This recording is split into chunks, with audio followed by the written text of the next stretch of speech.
Hello everyone. Today we will discuss Michelson-Morley experiment. तो Michelson-Morley experiment क्यों आया? तो ये जो हमने लास्ट वीडियो में डिस्कस किया था ईथर, उसकी एग्जिस्टेंस को शो करने के लिए माइकलसन-मोरले एक्सपेरिमेंट आया। क्या था इसका एम, क्या था या ऑब्जेक्ट क्या था या एम क्या था माइकलसन-मोरले एक्सपेरिमेंट का? To show the existence of hypothetical medium ether. Ether की एग्जिस्टेंस को शो करना is the aim of Michelson Morley experiment. या फिर अगर ईथर है और अर्थ रोटेट कर रही है तो अर्थ और ईथर में, अगर स्पेस में ईथर है और अर्थ रोटेट कर रही है तो अर्थ और ईथर में क्या होगी? कोई ना कोई रिलेशन होगी। तो उस रिलेशन को एस्टेब्लिश करने के लिए माइकलसन-मोरले एक्सपेरिमेंट आया। और number 2, to establish a relation between earth and ether. तो इस माइकलसन-मोरले एक्सपेरिमेंट को परफॉर्म करने की जो एम था वो था to show the existence of hypothetical medium ether, ether की एग्जिस्टेंस को शो करना, और to establish a relation between earth and ether. इस एक्सपेरिमेंट को परफॉर्म करने के से पहले इसकी कुछ एजम्पशन थी, जो माइकलसन-मोरले ने कुछ एजम्पशन लेके चले थे। वो एजम्पशन क्या थी? पहली एजम्पशन थी कि जो ईथर है, ईथर हमारा रेस्ट में है। ईथर हमारा किस में है? ईथर हमारा रेस्ट में है। तो Michelson-Morley assume that the ether is in rest.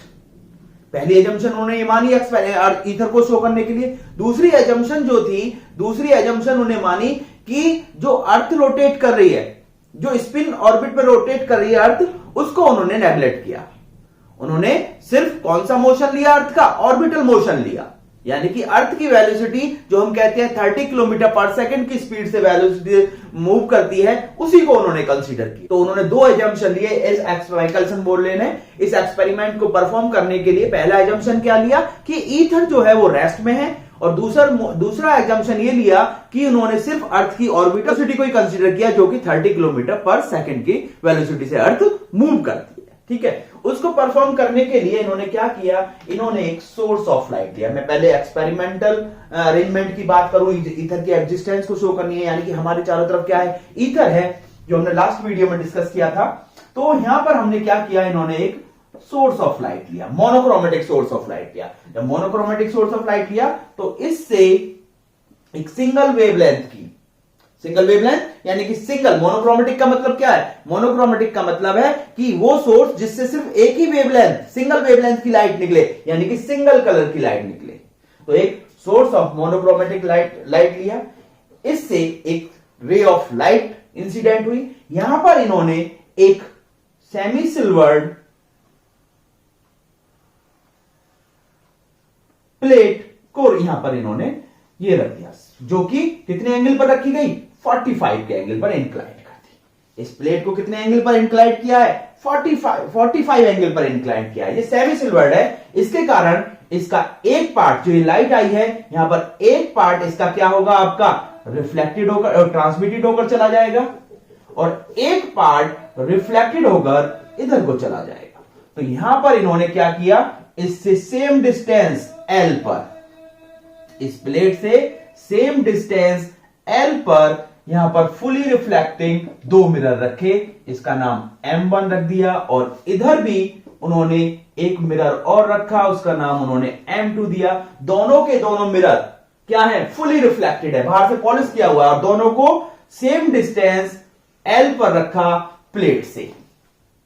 ठीक है, तो उन्होंने क्या किया? उन्होंने एक सोर्स ऑफ मोनोक्रोमेटिक लाइट लिया, यहां पर एक उन्होंने प्लेट P को इंक्लाइंड किया। कितने एंगल पर इंक्लाइंड किया? 45 एंगल पर इंक्लाइंड किया। 45 एंगल पर इंक्लाइंड किया तो एक लाइट, यहां पर लाइट इंसिडेंट हुई जो सोर्स से आ रही है, उसका एक पार्ट ट्रांसमिटेड होकर मिरर M1 की तरफ चला गया, जो प्लेट P से L डिस्टेंस पे रखा हुआ है। दूसरा पार्ट रिफ्लेक्टेड होकर मिरर M2 की तरफ चला गया, जो प्लेट P से सेम डिस्टेंस पे रखा हुआ है। ठीक है भाई, अगर ये सब एक्सपेरिमेंट किस पर रखा हुआ है? ये सब एक्सपेरिमेंट क्या है? अर्थ पर है। हम सब क्लासरूम में, हम सब किस पर बैठे हुए हैं? अर्थ पर बैठे हुए हैं। लेकिन हम एक दूसरे को किस में दिख रहे हैं? रेस्ट में दिख रहे हैं। लेकिन एक्चुअल में अर्थ क्या है? किसी वेलोसिटी v से मूव कर रही है। 30 किलोमीटर पर सेकंड की वेलोसिटी से मूव कर रही है, तो हम सब भी किससे मूव कर रहे हैं? अर्थ की वेलोसिटी से मूव कर रहे हैं। ये एक्सपेरिमेंट लेबोरेटरी में रखा हुआ है, लेबोरेटरी में टेबल पर रखा हुआ है, तो ये एक्सपेरिमेंट भी किस वेलोसिटी से मूव कर रहा है? अर्थ की वेलोसिटी v से मूव कर रहा है। ठीक है, तो इसका मतलब क्या हुआ? ये प्लेट भी v वेलोसिटी से मूव कर रही है, ये मिरर भी v वेलोसिटी से मूव कर रहा है, ये वाला मिरर भी आपका v वेलोसिटी से मूव कर रहा है, यानी कि हम भी इसके साथ साथ v वेलोसिटी से मूव कर रहे हैं।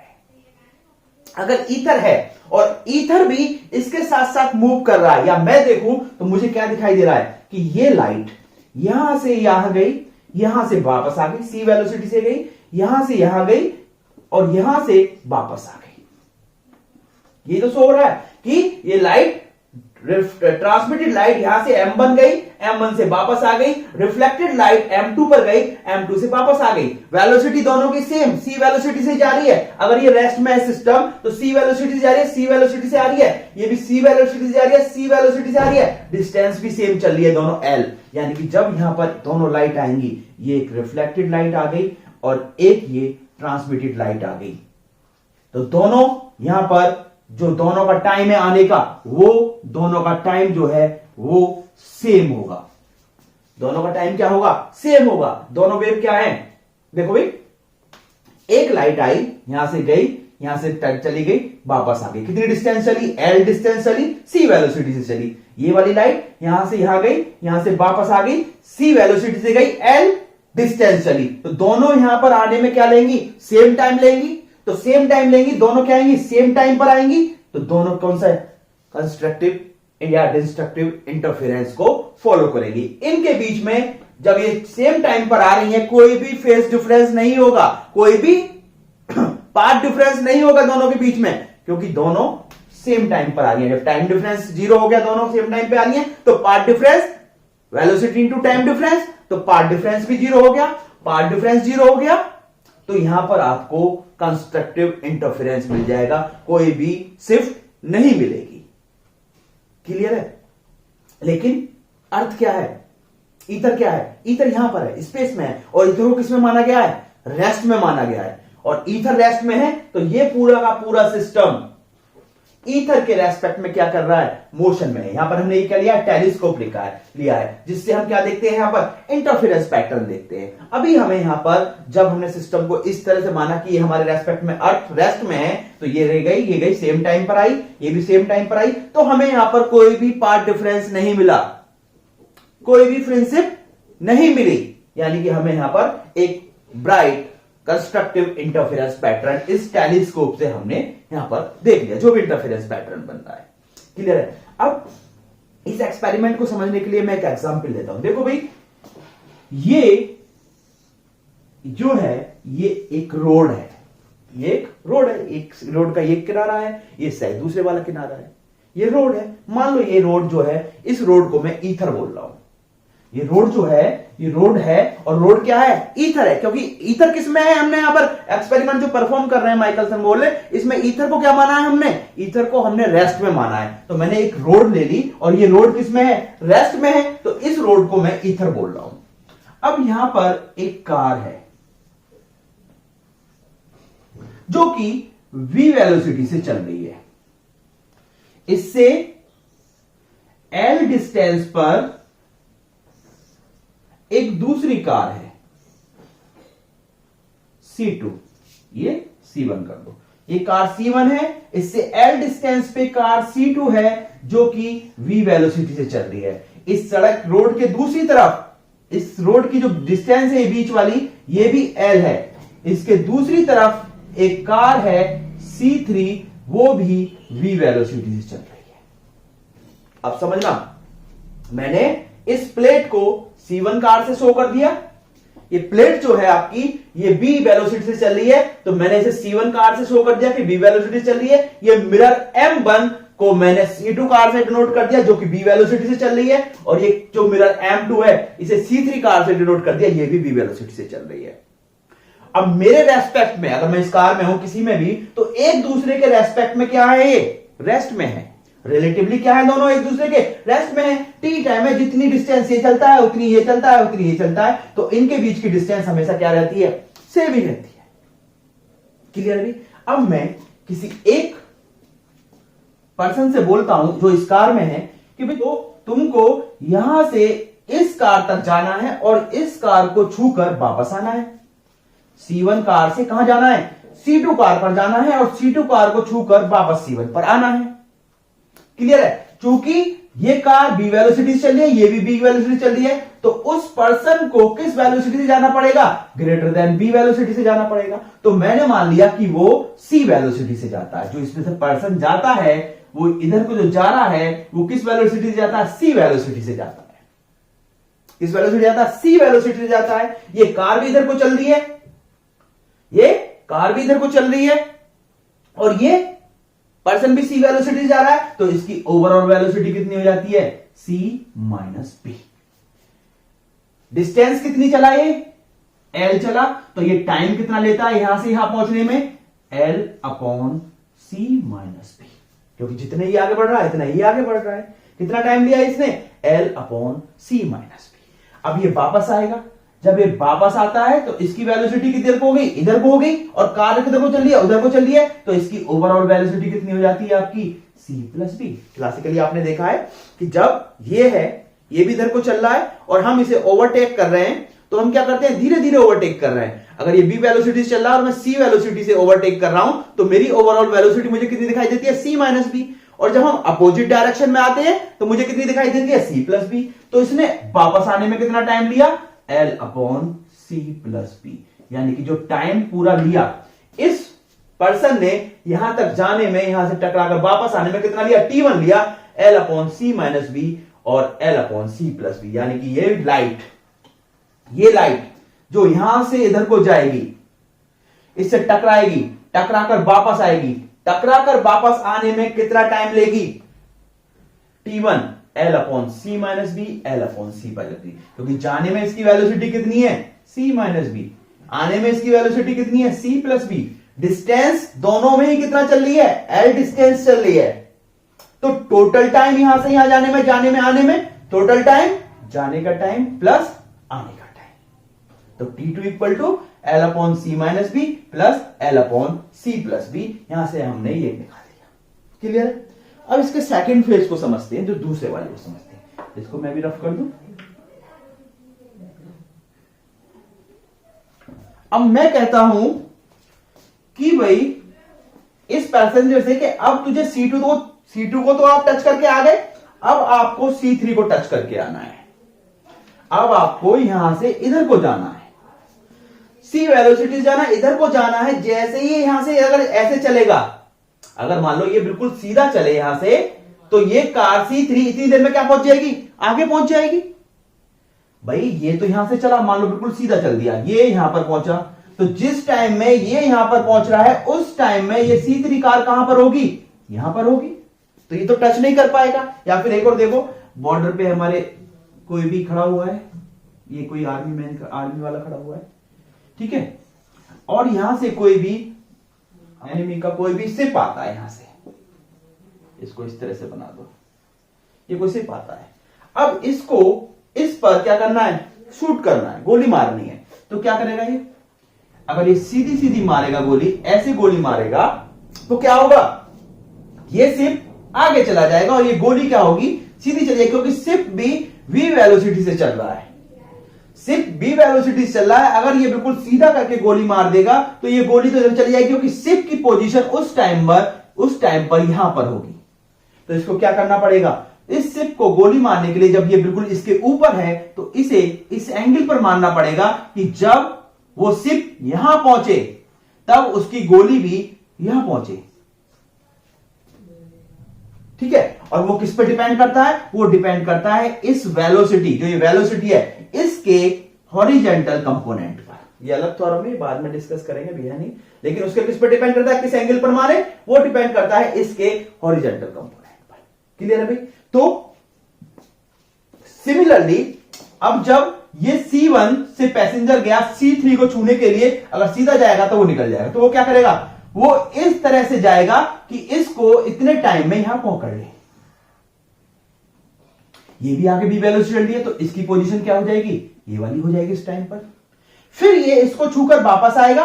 अगर वापस आएगा अगर सीधा सीधा वापस आएगा तो फिर से ये वाली कार आगे चली जाएगी, तो ये क्या करेगा, फिर से उस एंगल पर जाएगा कि जिस एंगल पर ये कार फिर से वहां पहुंच जाए।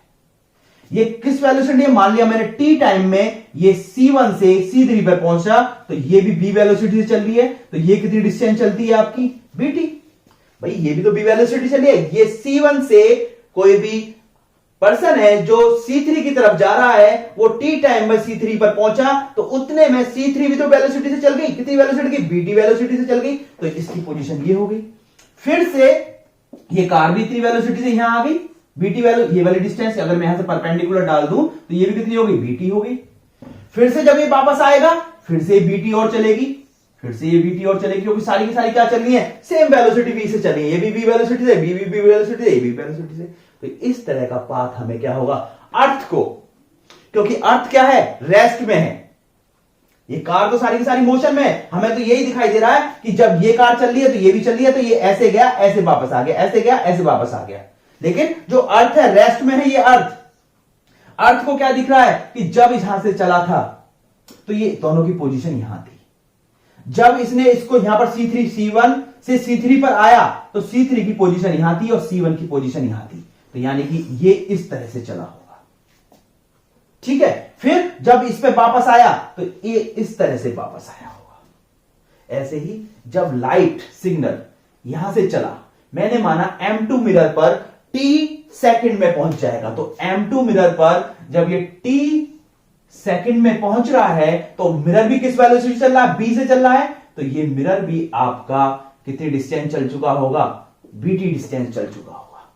मिरर भी आपका कितनी डिस्टेंस चल चुका होगा, bt डिस्टेंस चल चुका होगा। तो यहां से जो लाइट सिग्नल चलेगा, जैसे अर्थ क्या है, हमारी ईथर है, हम तो इसके साथ साथ चल रहे हैं, तो हमें तो ये ऐसे ही दिखाई दे रहा है कि ऐसे गया ऐसे गया ऐसे आया। लेकिन ईथर क्या है, ईथर रेस्ट में है, अर्थ की तरह, इस रोड की तरह आई रेस्ट में है, तो उसे क्या दिखाई देगा कि यहां से तो चला, लेकिन उसने इसको टच करने के लिए ये पाथ को फॉलो किया। क्योंकि मैं इसके साथ साथ किस में हूं, रेस्ट में हूं, तो मुझे हमेशा क्या दिखाई देगा, ये भी चल रहा है, ये भी bt वेलोसिटी से चल रहा है, तो ये यहां पहुंचा तो ये भी यहां पहुंचा, तो ये तो ऐसे गया ऐसे आया। लेकिन जो रेस्ट में है अर्थ, उसे क्या शो हुआ कि ऐसे गया और ऐसे आया। तो अर्थ ने ऐसे किया कि ये यहां से इसे इस पोजीशन पर जाकर M2 डैश इस मिरर को यहां पर पकड़ लेगा।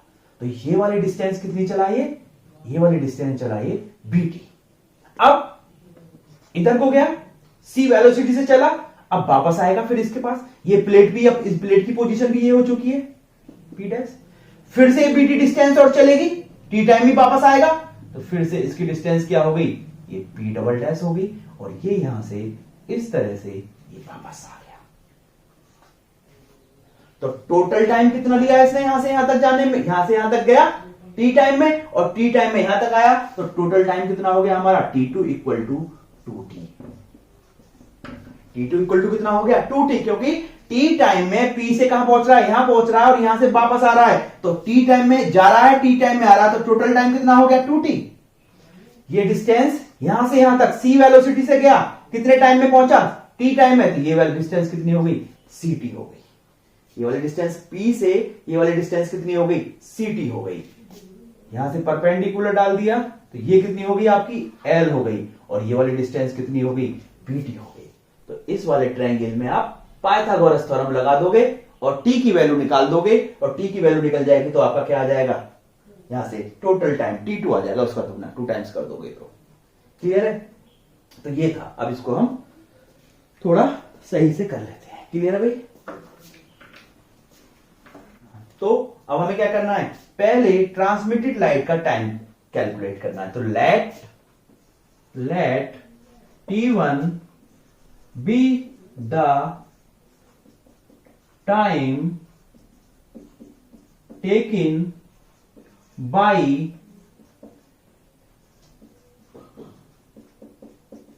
transmitted light, that is time equal to distance upon velocity। Time क्या होता है हमारा, डिस्टेंस अपॉन वेलोसिटी। डिस्टेंस कितनी चल रहा है, L डिस्टेंस चल रहा है जाने के लिए, किस वेलोसिटी से चला, लाइट सी वेलोसिटी चल रही है और ये किस वेलोसिटी से, बी वेलोसिटी से, तो सी माइनस बी। तो time t1 equal to L upon c minus v. Clear है भाई। अब टकराया, टकराकर वापस आया, तो वापस आने में भी एल डिस्टेंस चला, लेकिन कितनी वेलोसिटी से चला, सी प्लस बी वेलोसिटी से चला, तो plus l upon c plus B.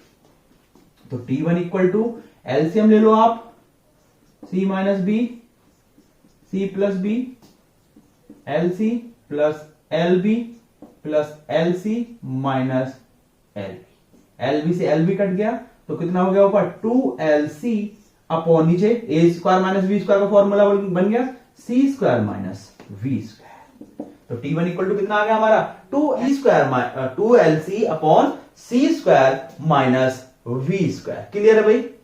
अब ऊपर c है, नीचे सी स्क्वायर है, तो नीचे से सी स्क्वायर कॉमन लेके इसे कैंसिल आउट कर दो। तो t1 इक्वल टू कितना हो गया, 2lc upon C square 1 minus we square upon C square. मैंने क्या किया, c square minus we square में से सी स्क्वायर को कॉमन ले लिया, तो कितना हो गया, 1 minus we square upon C square. ये सी से ये स्क्वायर कैंसिल आउट हो गया, तो t1 इक्वल टू कितना आ गया मेरा, 2l upon C. 1 minus we square upon C square को ऊपर ले जाओ, तो 1 minus we square upon C square की power minus 1 minus we square upon C square को मैं क्या ले गया, ऊपर ले गया, क्योंकि चूंकि v is less than c। तो इस इक्वेशन में हम क्या लगा देंगे, बाइनोमियल एक्सपेंशन लगा देंगे। तो अप्लाई बाइनोमियल एक्सपेंशन, इसमें हमने बाइनोमियल एक्सपेंशन लगा दी। तो t1 इक्वल टू कितना हो गया हमारा, 2l upon C 1 plus we square upon C square. इसमें हमने बाइनोमियल एक्सपेंशन लगा दी, तो 1 plus we square upon C square plus so on, क्योंकि v लेस देन सी है, तो higher power term neglected. Higher power term को क्या कर देंगे, क्योंकि b की पावर 4 आएगा नेक्स्ट टर्म में, तो हायर पावर टर्म को नेग्लेक्ट कर देंगे।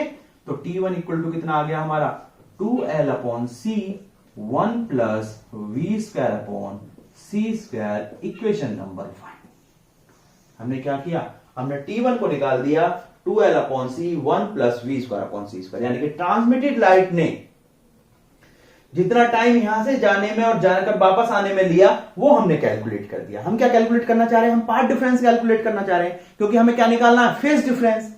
हम देख रहे हैं कि जब हम टेलीस्कोप से में देख रहे हैं, जब ये रेस्ट में माना है, तो ये दोनों लाइट यहां से यहां जाने में और आने में दोनों लाइट सेम टाइम पर आ रही हैं। सेम टाइम पर आ रही हैं, तो पार्ट टाइम डिफरेंस कितना हो गया, 0। टाइम डिफरेंस 0 हो गया, तो पार्ट डिफरेंस भी कितना है हमारा, 0। जब पार्ट डिफरेंस 0 आया, तो हमारा फेज डिफरेंस कितना हो गया, 0। यानी कि हमें यहां पर कंस्ट्रक्टिव इंटरफेरेंस मिल रहा है। इस टेलीस्कोप से जब हम देख रहे हैं, तो हमें इंटरफेरेंस पैटर्न मिल रहा है। अब हम क्या मान रहे हैं, अब हम मान रहे हैं कि ईथर रेस्ट में है और ये मोशन में है। अर्थ पर रखे हुए सिस्टम और अर्थ किस वेलोसिटी चल रही है, v वेलोसिटी चल रही है। तो माइकलसन मोरले परफॉर्म कर रहे थे कि अर्थ रेस्ट में है और ईथर मोशन में है, तो उनमें क्या रिलेशन होगी।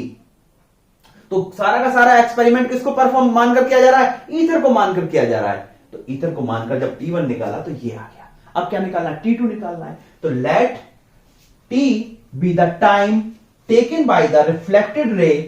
अब हमने क्या किया, हमने मान लिया कि रिफ्लेक्टेड रे जो है वो यहां से यहां पहुंचने में t टाइम लेती है। Let t be the time taken by the reflected light and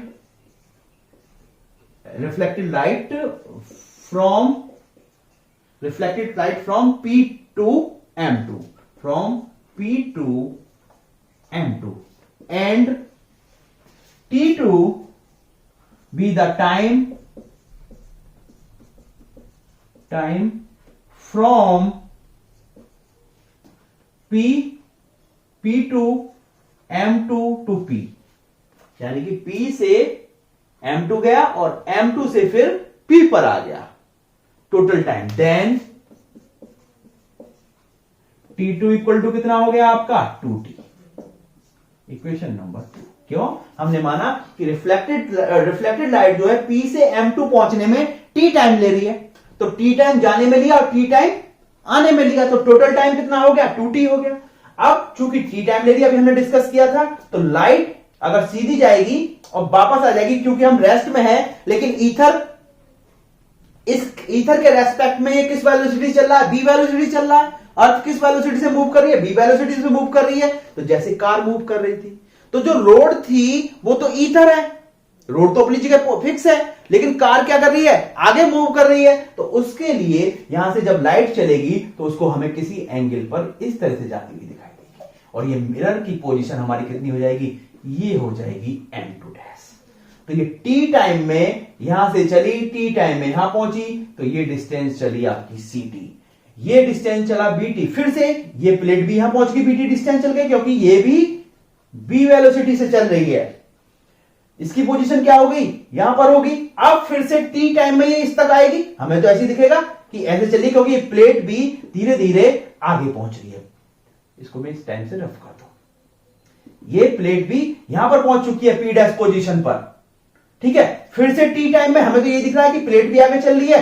भाई जो ये कार चल रही थी, ये सड़क है, ये रोड है, ये कार है और ये दूसरी कार है, इससे ये पैसेंजर गया, ऐसे गया, ऐसे आया, किसको दिख रहा है? ये इस कार में जो पैसेंजर बैठे हुए हैं उन्हें दिखाई दे रहा है, क्योंकि ये भी आगे चल रही है, ये भी मान लो T टाइम में ये यहां पहुंची, तो T टाइम में ये भी यहां पहुंच गई। तो इस कार में जो बैठे हुए हैं उन्हें क्या दिखाई दे रहा है कि ऐसे ही गया था और ऐसे ही वापस आ गया। लेकिन जो ये रोड है, जो रेस्ट में है, उसे क्या दिखाई दिया कि ये यहां से तो चला, अगर सीधा जाता तो उस टाइम पर कार आगे पहुंच गई होती, इसलिए उसने ये वाला पाथ फॉलो किया और इस तरह से लौट कर आया। क्लियर है? अगर सीधा जाता तो कार उतने ही टाइम में, क्योंकि कार भी बी वेलोसिटी से चल रही है, ये मिरर M2 भी बी वेलोसिटी से चल रहा है, उतने टाइम में ये आगे चली जाती। तो लाइट सीधा पाथ ना फॉलो करके क्या करना पड़ेगा हमें? इसको अगर छू कर वापस आना है टच करके, तो इसी एंगल पर जाना पड़ेगा। तो इस तरह से हो गई, ये P डैश आ गई, फिर से T टाइम में ही वापस आएगी, उस टाइम पर P डैश की वैल्यू कितनी हो जाएगी? यहां पर हो जाएगी P डबल डैश।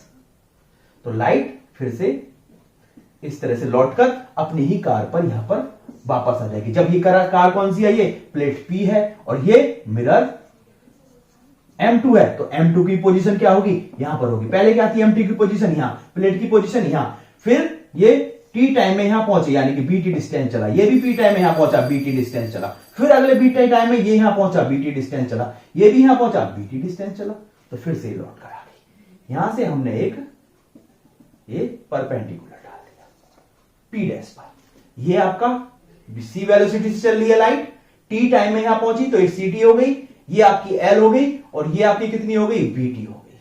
तो इस triangle P M2 dash P dash में पाइथागोरस थ्योरम अप्लाई कर दो। Apply Pythagoras, applying Pythagoras theorem in triangle P M2 dash P dash, P M2 dash P dash में पाइथागोरस थ्योरम अप्लाई कर दो। तो P M2 dash square equal to M2 dash P dash square plus P dash square. P M2 dash square, P M2 dash square कितना हो गया हमारा? C velocity चल रही है, T टाइम यहां पहुंची है, CT, तो C T का square equal to M2 dash P dash कितना है? L है, M2 डैश P डैश कितना है? ये तो L ही रहेगा, L है तो L स्क्वायर, P डैश ये कितना है?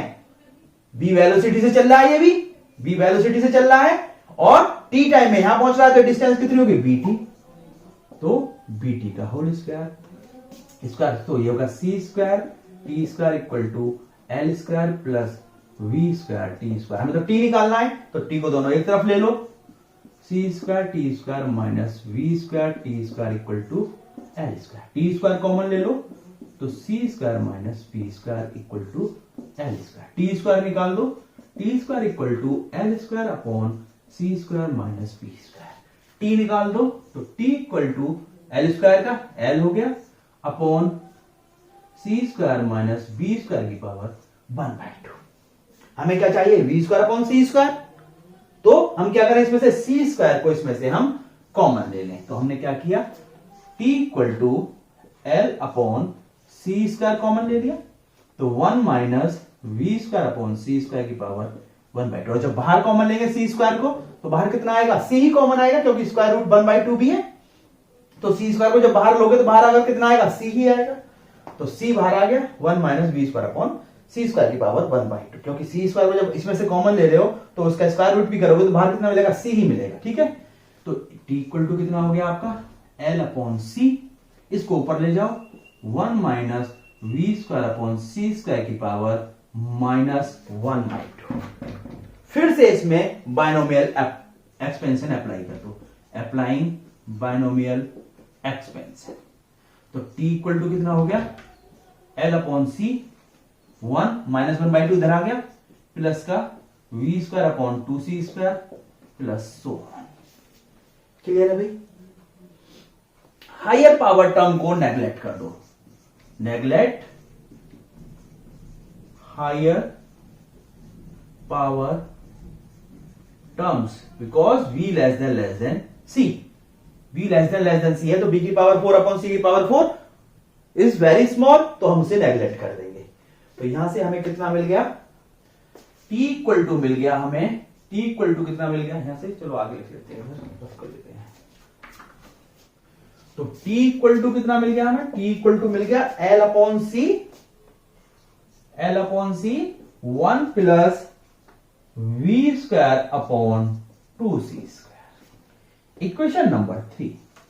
हमें क्या निकालना है, हमें तो टोटल टाइम निकालना है, यहां से यहां जाने का, यहां से आने का। टोटल टाइम कितना है इक्वेशन 2 से, फ्रॉम इक्वेशन 2 से t2 equal to 2t।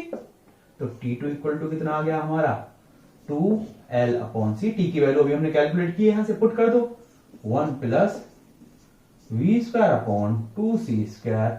Equation number 4। तो हमने क्या किया, हमने जो रिफ्लेक्टेड लाइट थी या ट्रांसमिटेड लाइट थी वो गई, अगर वापस आई उसने कितना टाइम लिया, रिफ्लेक्टेड लाइट ने जाकर आने में कितना वापस लिया विद रेस्पेक्ट टू ईथर, हमने वो T1 T2 निकाल दिया। हम क्या निकालना चाह रहे हैं, टाइम डिफरेंस के दोनों में कितना टाइम डिफरेंस आया, क्योंकि जब हम रेस्ट में हैं और इस एक्सपेरिमेंट को परफॉर्म कर रहे हैं तो हम देख रहे हैं कि ये गई वापस आई, दोनों की दोनों क्या आ रही हैं, सेम डिस्टेंस चल रही है, सेम वेलोसिटी से जा रही है सी से, तो सेम टाइम पर वापस आ रही हैं। तो यहां से हमें कोई भी टाइम डिफरेंस नहीं मिला, तो पार्ट डिफरेंस भी कोई नहीं मिला, तो फेज डिफरेंस भी कोई नहीं मिला, और यहां से टेलीस्कोप से हमें एक ब्राइट कंस्ट्रक्टिव इंटरफेरेंस पैटर्न दिखाई दे रहा है एक्सपेरिमेंटली। लेकिन ईथर को मान के जब हम परफॉर्म कर रहे हैं तो T1 आ गया और T2 आ गया। अब हम देखते हैं टाइम डिफरेंस आता है नहीं आया था। तो time difference delta T equal to, अब देखो T1 बड़ा है या T2 बड़ा है, T1 है आपका 2l upon C 1 plus we square upon C square, और T2 है 2l upon C 1 plus we square upon C 2c square. तो कौन बड़ा है, T1 बड़ा है। कौन बड़ा है हमारा, T1 बड़ा है। तो T part difference delta one equal to T1 minus T2। तो delta T equal to T1 की वैल्यू पुट कर दो, 2l upon C 1 plus we square upon C square, minus T2 की वैल्यू अभी निकाली हमने, 2l upon C 1 plus we square upon 2c square. देखो common कुछ आ रहा है, कॉमन निकाल दो, कितना कॉमन आ रहा है, 2l अपॉन सी कॉमन आ रहा है, तो 2l अपॉन सी कॉमन ले लिया, तो 1 plus we square upon C square, ये एज इट इज आ गया, ये माइनस 1 माइनस का V square upon 2c square, 1 से 1 कैंसिल आउट हो गया, तो डेल्टा टी हमारा कितना आ गया, 2l upon C V square upon C square minus we square upon 2c square. Clear है भाई। नीचे एलसीएम ले लोगे तो डेल्टा टी कितना आ गया हमारा, 2l upon C 2c square, LCM आ गया तो यहां से कितना आ गया, 2v square minus we square. Clear है, 2c स्क्वायर एलसीएम ले लिया तो यहां से कितना आ गया, c स्क्वायर है तो 2v square minus 2c square है तो v square.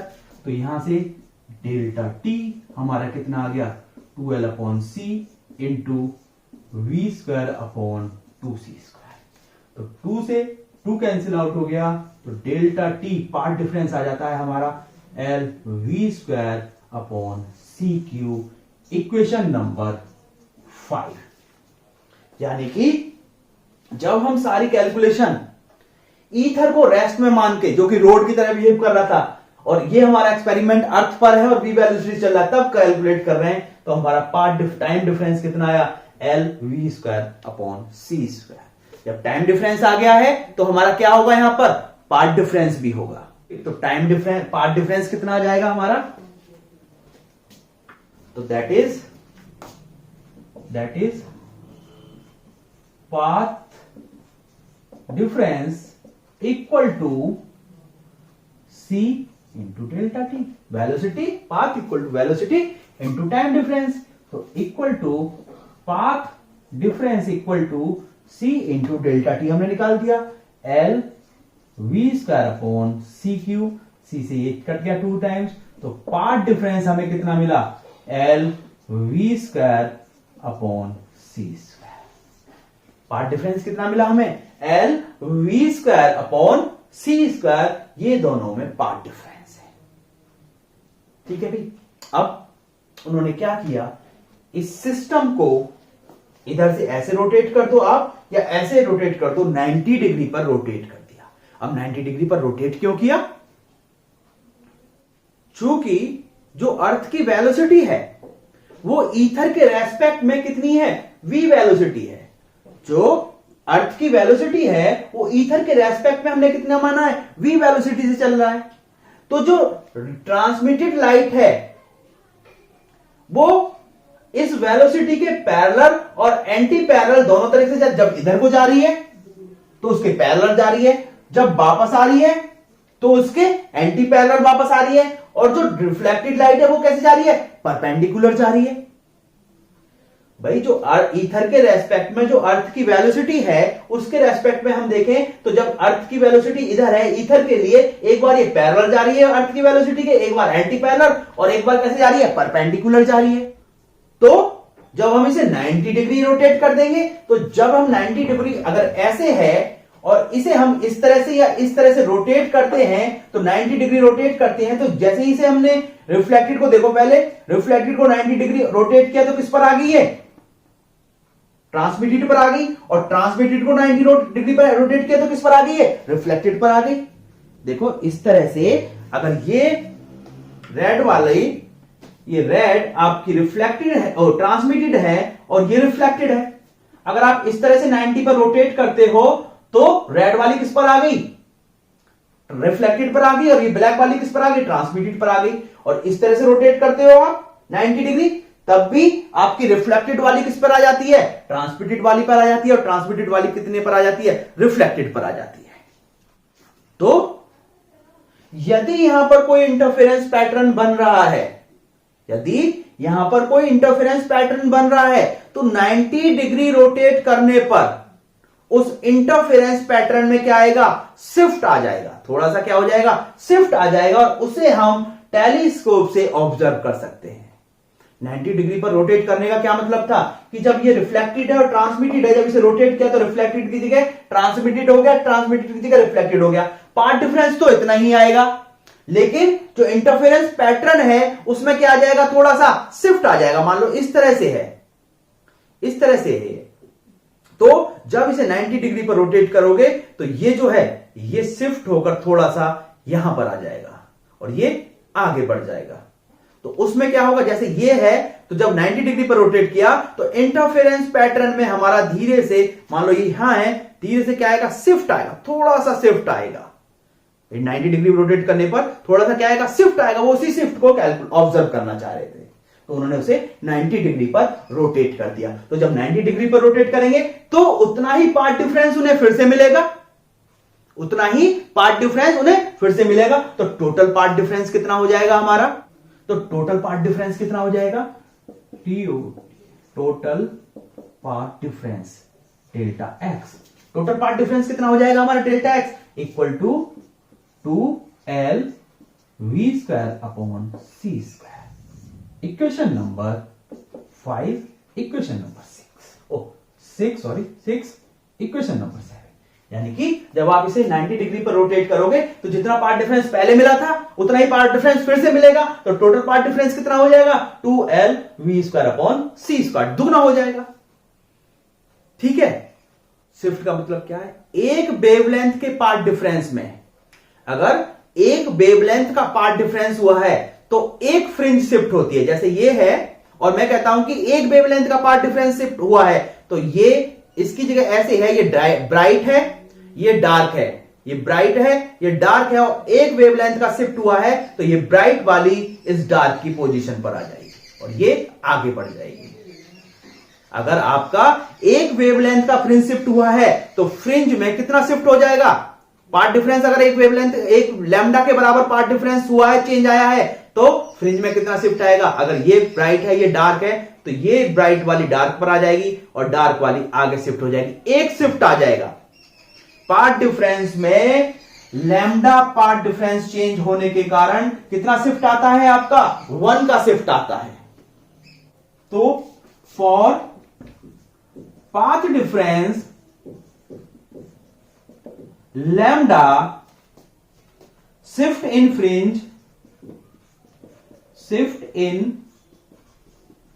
Fringe equal to 1।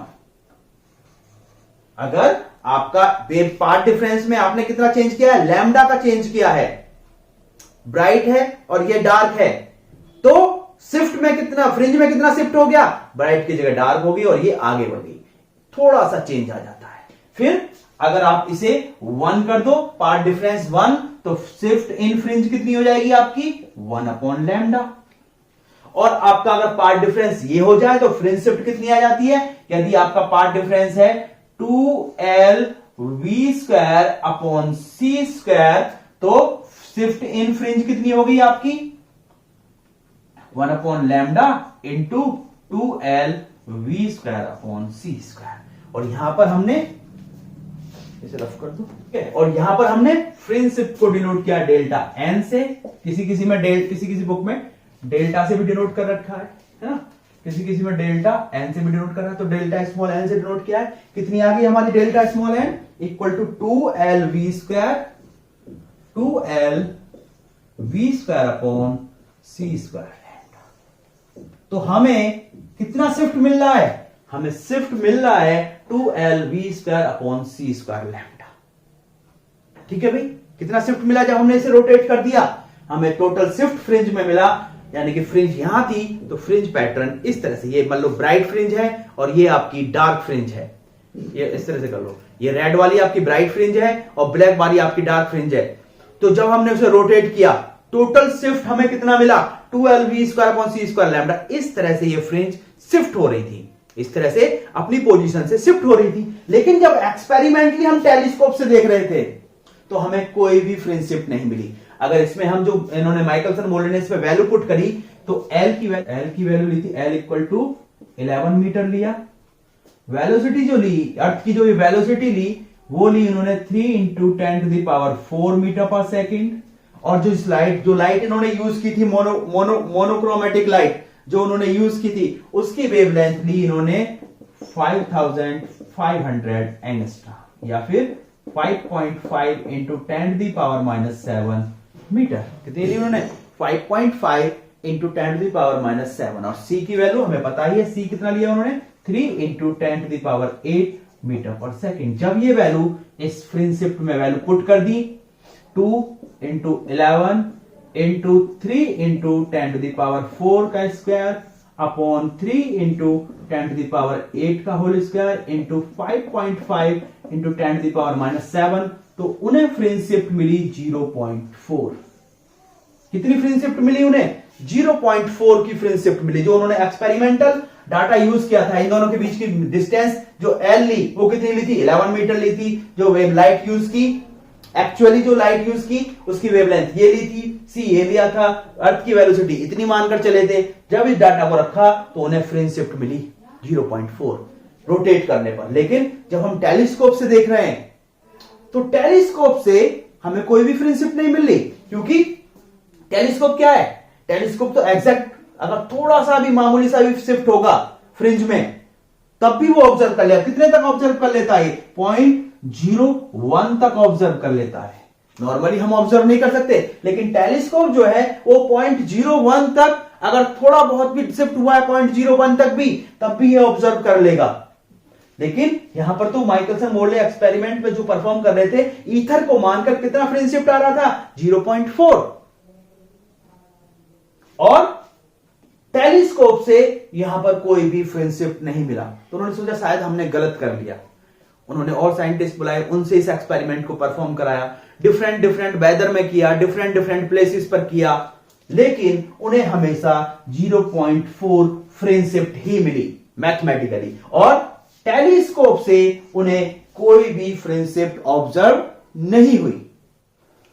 तो जब उन्होंने डिफरेंट प्लेसेस पर किए, तो उन्हें फिर से टेलीस्कोप में कोई भी फ्रेम शिफ्ट ऑब्जर्व नहीं हुई। इसका मतलब क्या हुआ कि जो ईथर को मानकर चल रहे थे, ये उसे एक्सप्लेन करने में, ऑब्जर्व करने में ही क्या हो गए? फेल हो गए। ईथर को मानकर फ्रेम शिफ्ट आ रही थी 0.4, लेकिन एक्सपेरिमेंटली अगर ईथर है तो फ्रेम शिफ्ट भी कितनी आ रही थी? 0.4। लेकिन यहां पर कोई भी फ्रेम शिफ्ट नहीं मिल रही थी, क्योंकि हमारा टेलीस्कोप 0.01 तक की फ्रेम शिफ्ट को ऑब्जर्व कर सकता है। तो 0.4 तो बहुत ज्यादा है। तो इसका मतलब क्या हुआ कि ये ईथर को एक्सप्लेन करने में क्या हो गए? फेल हो गए। फिर उन्होंने अपनी इस रिजल्ट की, जो रिजल्ट आए, उसकी कुछ एक्सप्लेनेशन दी। इन्होंने कहा there must be some ether drag with the earth. क्या कहा इन्होंने कहा कि शायद इन्होंने जो नेगेटिव रिजल्ट आए, ये ईथर को एक्सप्लेन करना चाह रहे थे और ईथर को एक्सप्लेन नहीं कर पाए, तो इनकी इन्होंने एक्सप्लेनेशन दी। तो पहली एक्सप्लेनेशन में कहा, नंबर 1 में इन्होंने कहा कि शायद अर्थ ईथर को अपने साथ ड्रैग कर रही है, मतलब अपने अपने साथ घसीट रही है। There must be some ether drag with the earth, यानी कि मान लो ये आपकी अर्थ है, ये ईथर है, और इस ईथर में ये आपकी अर्थ है, और ये क्या है? आपका ईथर है अर्थ के चारों तरफ। तो शायद जैसे जैसे अर्थ आगे चल रही है, ऐसे ही ये जो ईथर भरा हुआ है इसके चारों तरफ, वो इसके साथ साथ क्या हो रहा है? ड्रैग हो रहा है, घसीट रही है इसे अपने साथ साथ। तो इन्होंने पहली एक्सप्लेनेशन ये दी कि शायद अर्थ ईथर को अपने साथ साथ ड्रैग कर रही है, जिस कारण हम उन दोनों में कोई भी रिलेशन ऑब्जर्व नहीं कर पाए। दूसरा दिया कि शायद the velocity of ether is same as the velocity of earth. तो उन्होंने कहा कि शायद दूसरे पॉइंट में कहा कि शायद जो वेलोसिटी ईथर की है वही वेलोसिटी अर्थ की है, लेकिन हम मानते हुए सन, अर्थ इस तरह से रोटेट करती है, इस तरह से रोटेट करती है, इस तरह से रोटेट करती है सन के, तो यानी कि उसकी वेलोसिटी तो चेंज हो रही है।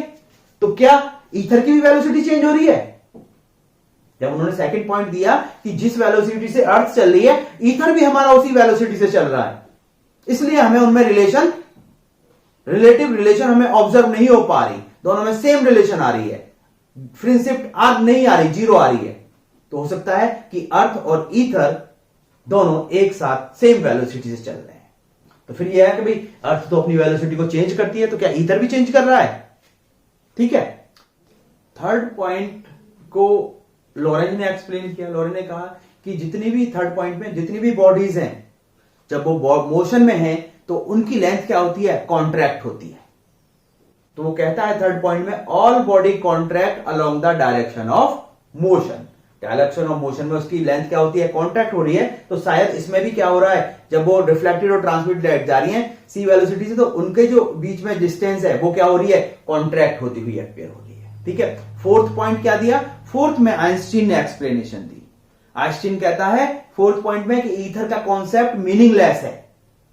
The concept of ether is meaningless, and Einstein gave a new theory, that is special theory of relativity, with the new concept of space, time and mass. This is the explanation and all about Michelson-Morley experiment. अगर आपको कोई doubt है तो comment जरूर करें।